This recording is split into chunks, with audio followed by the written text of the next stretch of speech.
The year was 1861, and the town of Willow Creek, Virginia, lay nestled among rolling hills, its fields golden with wheat and its evenings softened by the sound of crickets. In that town lived Clara Witmore, the daughter of a respected schoolteacher. Clara was known for her quiet grace, the kind of woman who carried herself with dignity, yet whose laughter lit up every gathering. On summer afternoons, Clara often walked by the old wooden bridge that crossed the creek. It was there she had first met Daniel Hayes, a tall, broad-shouldered young man with dark hair and eyes that carried both mischief and kindness. Daniel worked on his family's farm, his days spent tending cattle and fixing fences, yet he always seemed to find time to walk Clara home after Sunday service. Their courtship was simple, marked by long conversations beneath willow trees, secret notes slipped into hymn books, and the promise of futures they scarcely dared to speak aloud. Clara dreamed of teaching, of raising children in a home filled with books and music. Daniel dreamed of building a farmhouse on the ridge, where he could see the sunrise spill across the fields. But in the spring of that year, war came.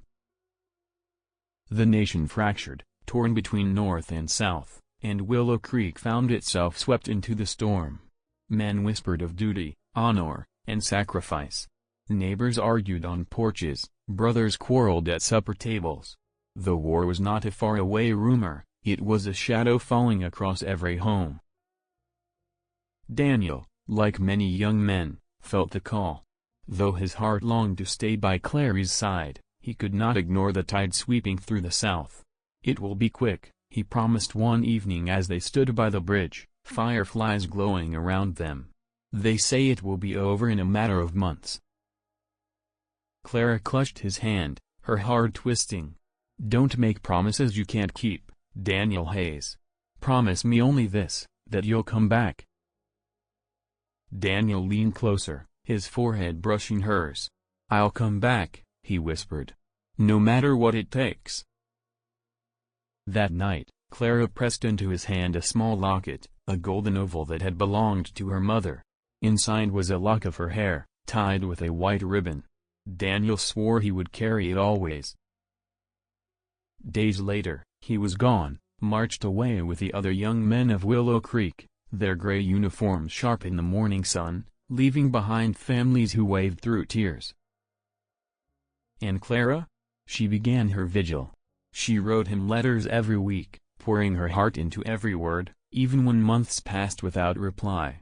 She walked by the bridge, whispering prayers into the wind. And though life went on, teaching children, helping her father, tending the garden, her heart lived half a world away, on battlefields she could not see. The first months of war passed in a haze of uncertainty. Clara kept to her routine, teaching children their letters, mending her father's shirts by lamplight, tending to the hens in the yard, but every task felt hollow without Daniel's laughter nearby. Letters began to arrive, carried by weary riders who stopped at the post office before riding on. Clara's heart leapt whenever her name was called. "Dearest Clara," Daniel had written in his firm but hurried hand. "The days are long, yet thoughts of you shorten them. I keep your locket close to my heart. When I march, it taps against my chest, as though reminding me that part of you walks with me." She read his words by the fire, her eyes wet with both joy and longing. In her replies, she painted pictures of home, the bridge where they had first met, the scent of fresh bread cooling on the window, the children laughing in the schoolyard.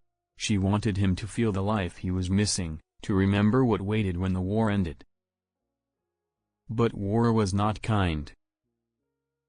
Daniel's second letter spoke of camp life, muddy boots, thin rations, the endless drills shouted by stern officers.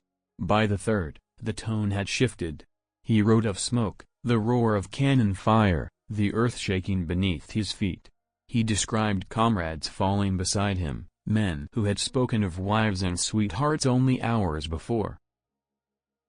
"Clara," he wrote, "there are nights when the stars above the camp remind me of home. I imagine you standing beneath the same sky, whispering my name. It keeps me steady. It keeps me alive." Clara held those letters to her chest, reading them until the ink began to fade. She prayed for him each night, lighting a candle at the window so he might feel its glow across the miles. But fear crept in with the winter winds. Not all families received letters. Some received folded telegrams instead, short, cruel notices of death. Clara often walked past homes with shutters drawn, the air heavy with grief. She whispered silent thanks for every word she received from Daniel. And still, the war pressed on. In the spring of 1862, news reached Willow Creek of a great battle fought miles away. Dozens of men from nearby towns had fallen. Clara waited breathlessly for Daniel's next letter, her hands trembling each time she opened the envelope. At last, one came. The handwriting was shakier than before, blotched as though the pen had trembled. My beloved Clara, I have seen things that no man should. Yet I live, though the memory of the fallen weighs on me. I cannot speak of details, for they would bring you sorrow, but know this, your face is my anchor. When smoke surrounds me, I close my eyes and see you at the bridge, sunlight in your hair. It is enough to carry me forward. Clara pressed the letter to her lips, her tears smudging the ink. She did not know how long the war would last, nor whether Daniel's promise to return could truly be kept. But she knew this, as long as letters came, hope remained alive. By the summer of 1862, the war had tightened its grip. Willow Creek's fields no longer rang with laughter, too many sons had gone, too many fathers never returned. The women shouldered heavy burdens, planting crops, repairing fences, and praying for letters that sometimes never came. Clara did her best to stay strong. She kept the school running, though many benches sat empty. She cooked for neighbors whose husbands had marched away, and she listened when widows came to weep in her kitchen. But her own heart carried its private ache, an ache sharpened each time she heard news of fresh battles. That July, word spread of a bloody clash along the James River. Entire regiments had been shattered. Clara hurried to the post office every day, her breath catching whenever her name wasn't called. Then, at last, a letter arrived, creased, dirt-stained, the handwriting hurried but alive. Clara, my love. I survived the fighting, though at great cost. The faces of the fallen haunt me. Men I shared bread with only yesterday are gone today. Do not grieve for me, I am whole, though weariness clings to my bones. Pray for my comrades, for so many will never see home again. Clara wept as she read those lines, torn between relief and sorrow. She folded the letter carefully and tucked it under her pillow, as though Daniel's words might guard her dreams. But loss came closer than she expected. One autumn evening, a knock sounded at her door. It was Margaret Hayes, Daniel's mother. Her eyes were red, her hands trembling. In her palm was a telegram. Clara's breath froze. It's from the army, Margaret whispered. They say Jonathan is gone. Jonathan, Daniel's older brother, had fallen at Antietam. Clara embraced Margaret as the woman broke into sobs, holding her as though grief might drown them both. That night, Clara realized the war would never leave her untouched. Even if Daniel lived, the family she hoped to marry into would never be whole again. After the funeral, Clara wrote Daniel a letter filled with careful words. She told him of Jonathan's bravery, of his mother's grief, of how the town had laid flowers on his grave. She didn't tell him of her fear, that his name might be next on a telegram. Weeks turned into months. Daniel's letters grew fewer, as battles pressed harder. When they did come, they carried a darker tone. Clara, I fear I am no longer the man who left Willow Creek. The war has carved deep lines into my soul. Yet when I dream, it is always of you, your hand in mine, your voice calling me home. Hold fast to me in your prayers, for they are the rope that keeps me from falling. Clara read the words by lamplight, her tears dropping onto the page. She whispered aloud, as though Daniel could hear her through the night air. You are still my Daniel. and I will wait. No matter how long. No matter how dark. The bridge where they had once walked together stood silent now, its wooden planks weathered by rain. But Clara went there often, placing her hand on the railing, looking out over the water, and imagining Daniel's shadow beside her. It was the only way she could keep him near. Winter settled over Willow Creek with a heavy hand. The once green fields lay bare beneath frost, and chimneys poured smoke into a gray sky.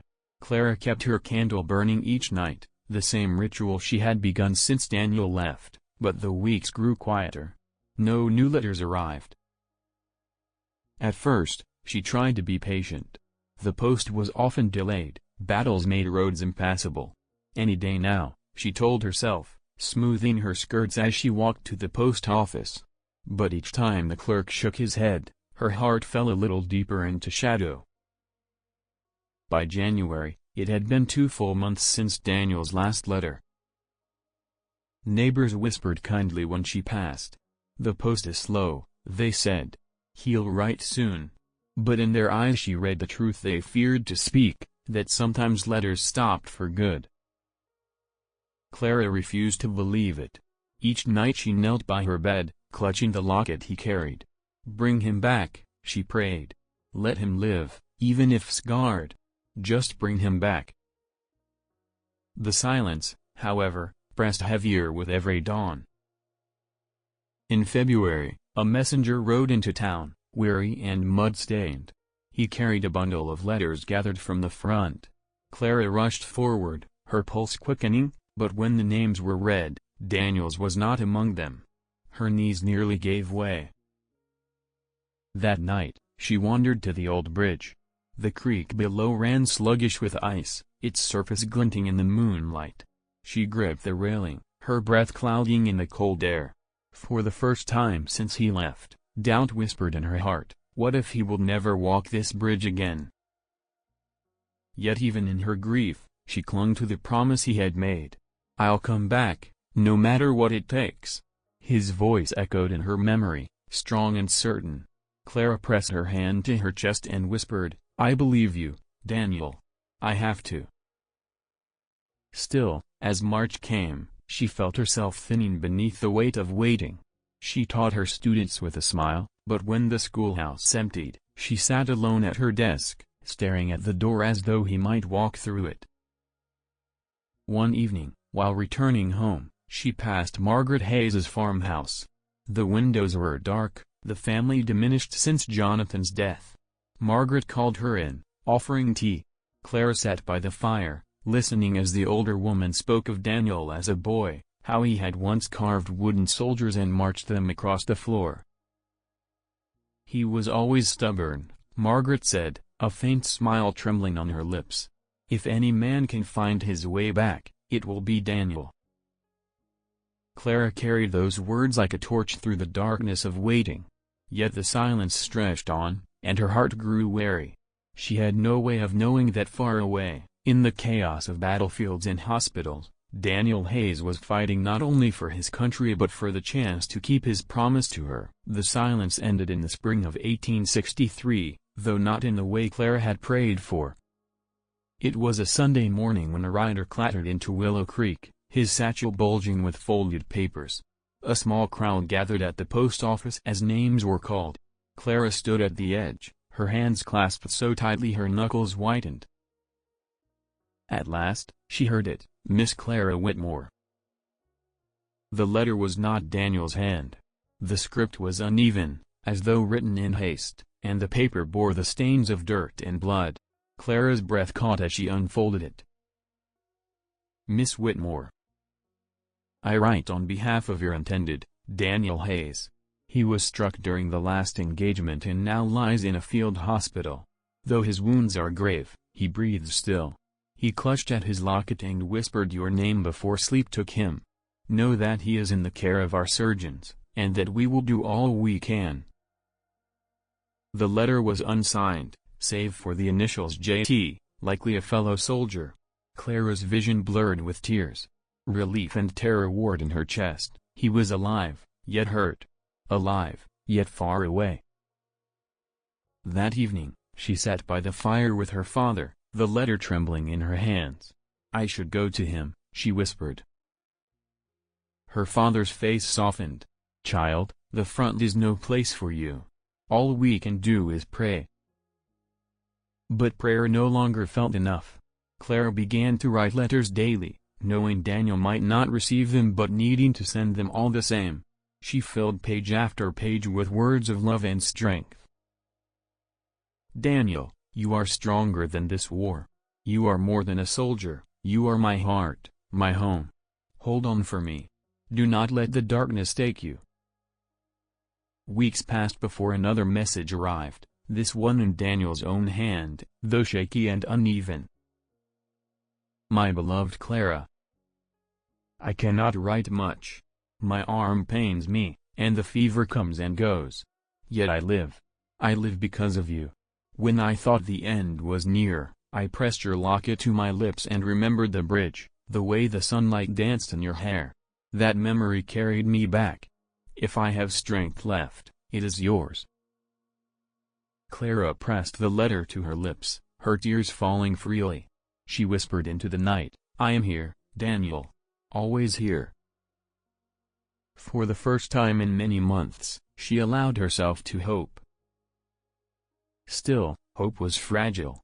Rumors swirled of new campaigns, fiercer than before. The war was not ending, it was sharpening. Clara knew Daniel might yet be called back to the front. She could only cling to the promise that somehow, across the miles of blood and sorrow, their love remained a tether strong enough to guide him home. By 1865, the war had burned itself nearly to ash. Rumors of surrender spread like spring winds through Willow Creek, bringing relief, yet also fear. Clara knew too well that the final days of war could be the bloodiest. Daniel's last letter had come months before, his hand steadier, his tone stronger. He had written of healing, of a hope that he might soon come home. Clara held that letter to her chest nightly, whispering his words until she knew them by heart. Then, silence fell once more. The town buzzed with news, Lee retreating, armies scattering, the nation gasping toward peace. Families crowded the post office, desperate for word. Clara stood among them, her heart pounding. Some received joyous letters, others, the dreaded black-bordered telegrams. For her, there was nothing. When the news of surrender finally reached Willow Creek, the church bells rang out in wild relief. Neighbors embraced, children shouted, men prayed aloud in the streets. Yet Clara felt only a hollow ache. Peace had come to the nation, but not to her heart. Daniel was not home. Days turned into weeks. Trains brought weary soldiers back to nearby towns. Willow Creek's women lined the platforms, scanning every face for a glimpse of their sons, brothers, husbands.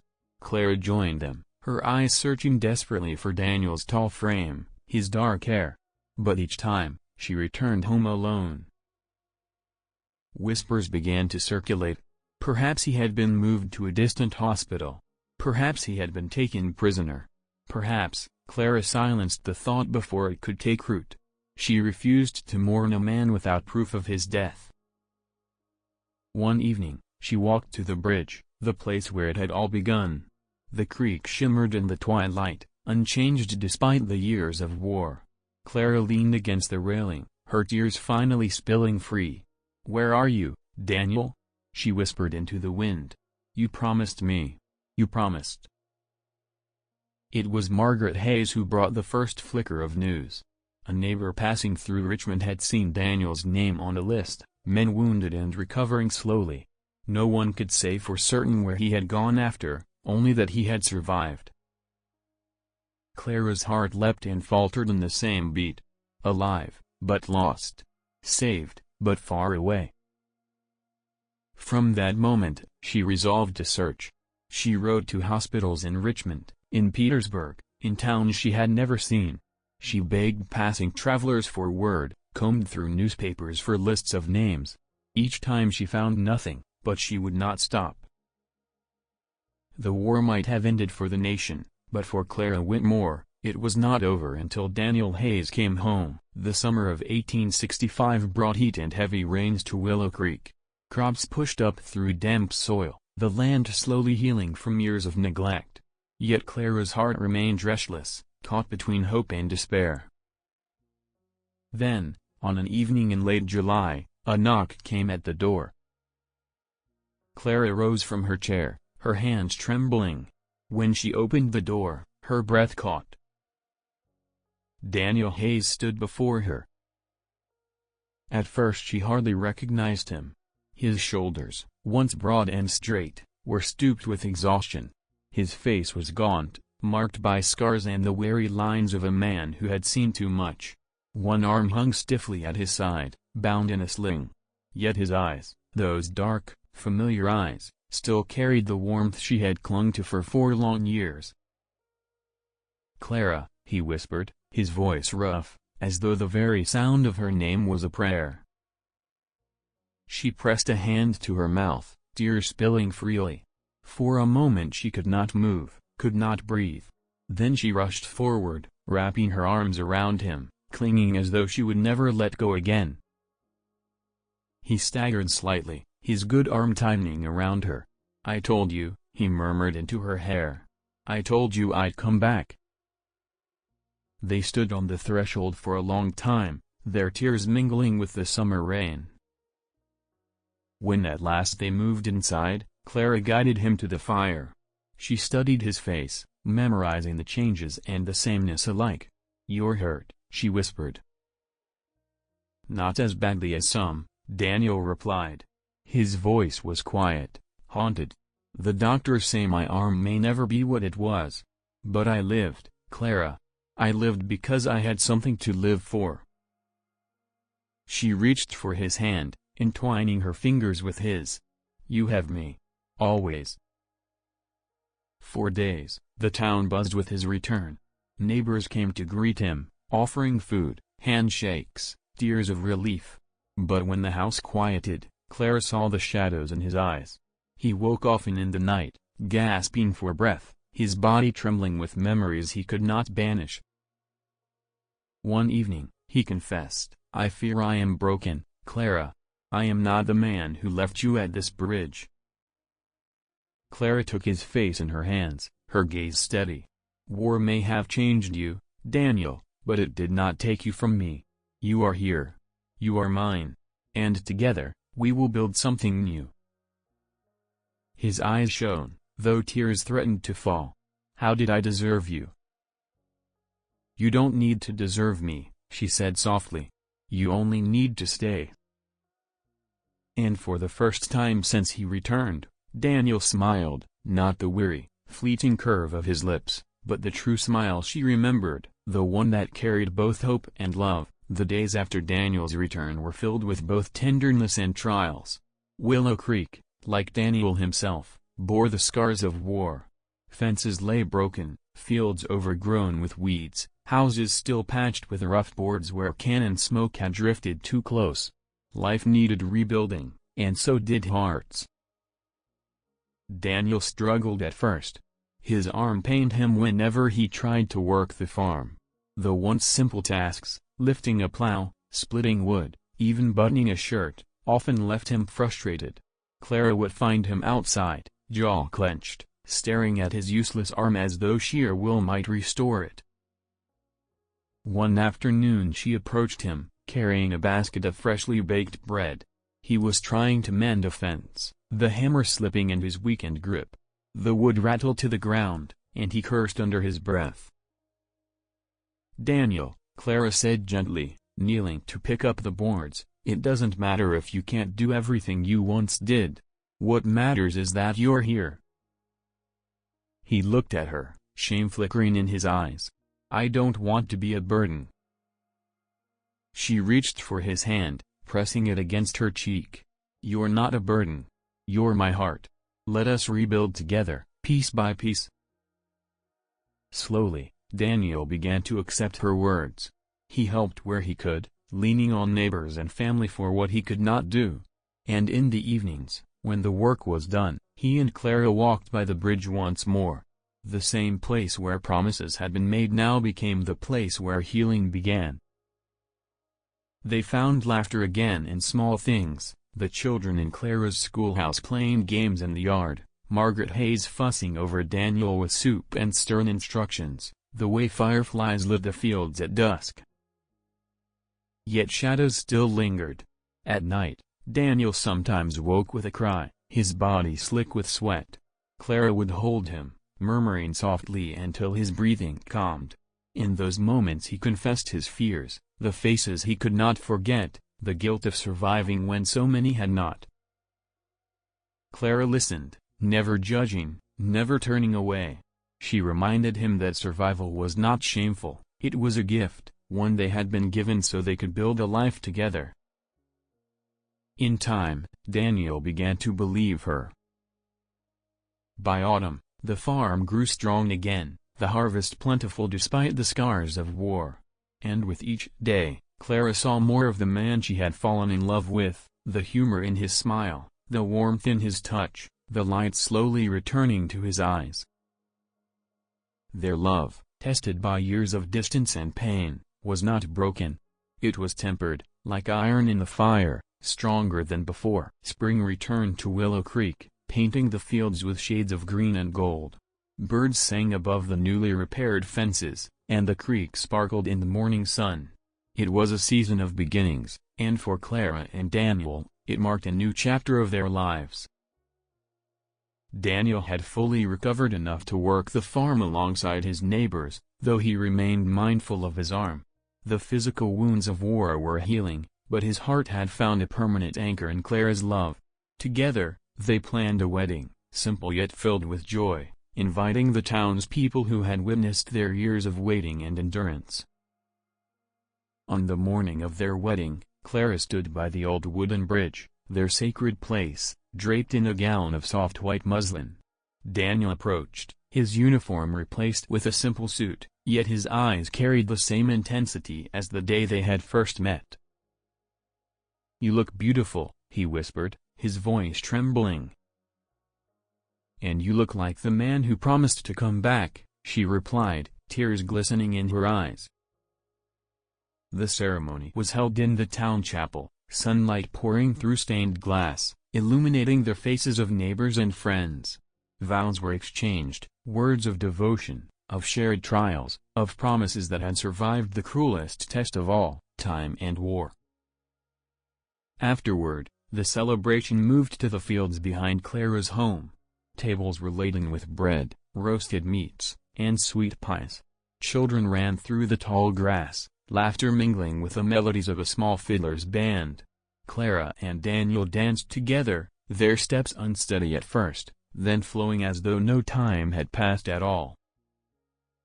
Life settled into a rhythm of quiet happiness. The farm thrived under their care, crops ripening in abundance.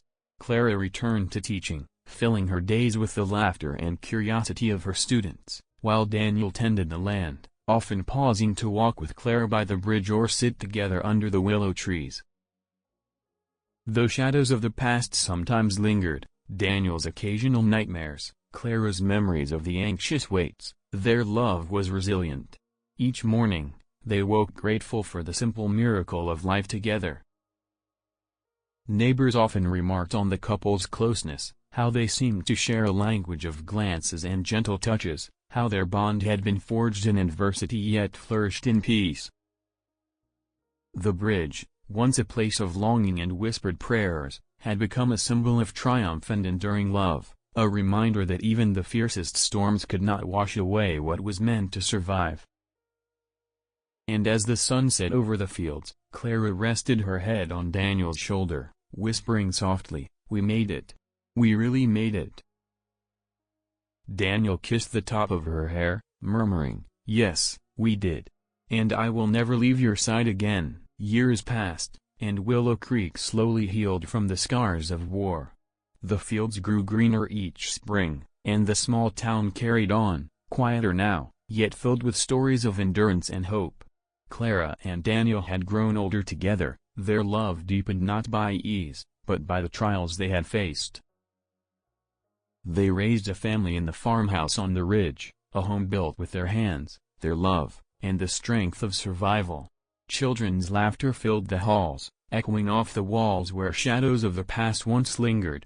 Daniel taught them to respect the land, to care for others, and to honor the sacrifices of those who had come before.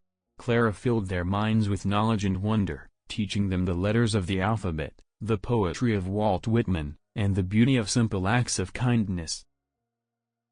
The bridge remained a sacred place, where Daniel would take his children and recount stories of courage, love, and the power of hope. "This is where your mother and I first promised to never let go," he would say, holding their small hands. Clara often joined them, smiling as the water glimmered in the sunlight, remembering the long years of waiting and the unbroken thread that had carried them to this peace. Daniel, older now, bore faint scars on his arms and in his eyes, reminders of the battles he had endured. Yet he walked with a quiet strength, a serenity born of having returned to the one he loved. Clara, her hair streaked with silver, still carried the gentle fire of her youth, the same fire that had held hope alive through the darkest winters. Together, they celebrated anniversaries quietly, often sitting on the porch in the evening, hands entwined, watching the sun sink behind the hills. "We were given a second chance," Clara would whisper. "And we held it," Daniel replied, his voice steady, filled with gratitude. The town remembered them as symbols of resilience and enduring love. Friends and neighbors would often tell their children that the Witmores and Hayes had endured the greatest storm and had emerged stronger, teaching all who watched them that love, when steadfast and true, could overcome even the cruelest of trials. And as the years unfurled, Clara and Daniel knew a quiet joy that neither war nor time could diminish. They had walked through fire and sorrow, separation and fear, yet they had found each other again. Their love had survived history's harshest tests, becoming timeless, like the bridge that had first borne their promise, standing firm across the rushing creek, a symbol of hope, endurance, and the remarkable power of the human heart. Together, hand in hand, they faced every sunrise and sunset, a testament that even amidst the deepest darkness, love could shine and light the way home.